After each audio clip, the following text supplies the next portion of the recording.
17 நாட்கள் கழிந்திருக்கின்றன. இயக்குனர் இமயம் பாரதி ராஜா மறைந்து அதற்குள் தலையில் இன்னொரு இடி விழுந்திருக்கிறது. பாக்யராஜின் மறைவு. பாரதி ராஜாவை புதைத்த மண்ணின் ஈரம் இன்னும் காயவில்லை. அதற்குள் பாக்யராஜின் உடலுக்கு நாம் தீமூட்ட வேண்டிய இடத்தில் காலம் நம்மை தள்ளியிருக்கிறது. பாக்யராஜின் மறைவு எனக்கு தனிப்பட்ட முறையில் ஒரு நட்பின் இழப்பு. பாக்யராஜை நீங்கள் ஒரு தனி மனிதனாக மட்டும் கருதிவிடக் கூடாது.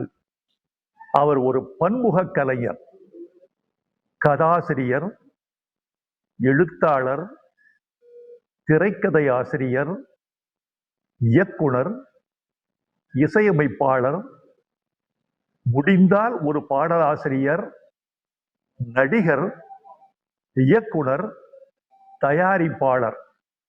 கொங்கு மண்டலத்திலே பிறந்து ஒரு சாதாரண குடும்பத்தில் பிறந்து வளர்ந்து மிக எளிய வாழ்க்கை வாழ்ந்து விளிம்பு நிலை மக்களின் எல்லா துயரங்களையும் அனுபவித்த ஒரு கலைஞன் தன் ஒரே உடம்புக்குள் இத்தனை அவதாரம் எடுத்து வைத்திருந்தார் என்பது பாக்யராஜுக்கு பெரிய பெருமை.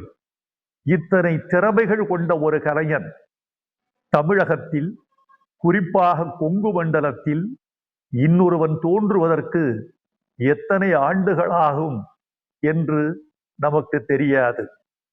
ஒரு உண்மையை உங்களுக்கு சொல்ல வேண்டும் என்று விரும்புகிறேன்.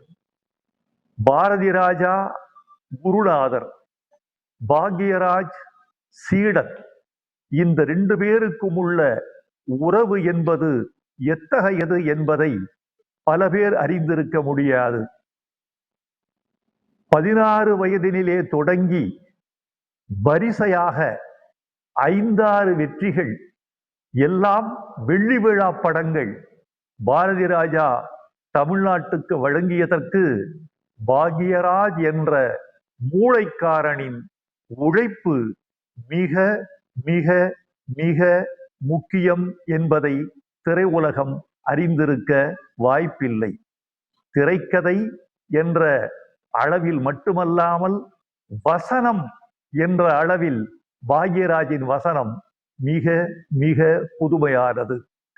ஒருவன் கவிதை எழுதி கொண்டிருப்பான், காதலி வருவாள், அவன் எழுதிய கவிதைகளின் தாள்களை தரையில் வைத்திருப்பான்.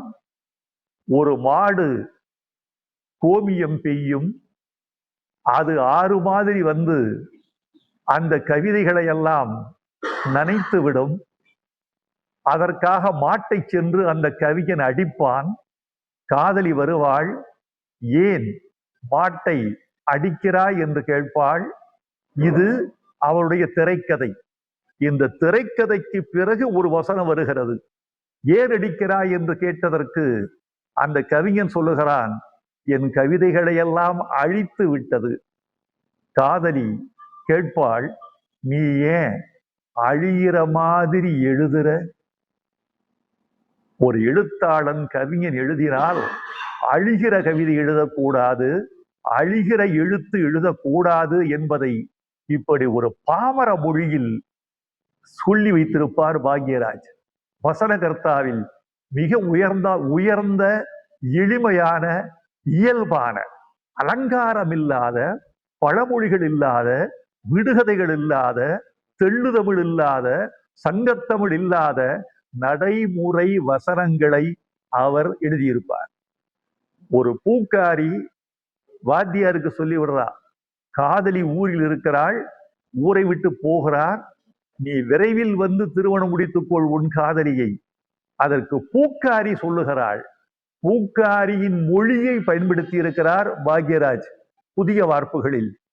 வாத்தியாரே, பறிச்சாத்தான் பூ வாடுங்கிறது இல்ல, செடியிலேயே விட்டு வச்சா கூட அந்த பூ வாடித்தான் போகும்.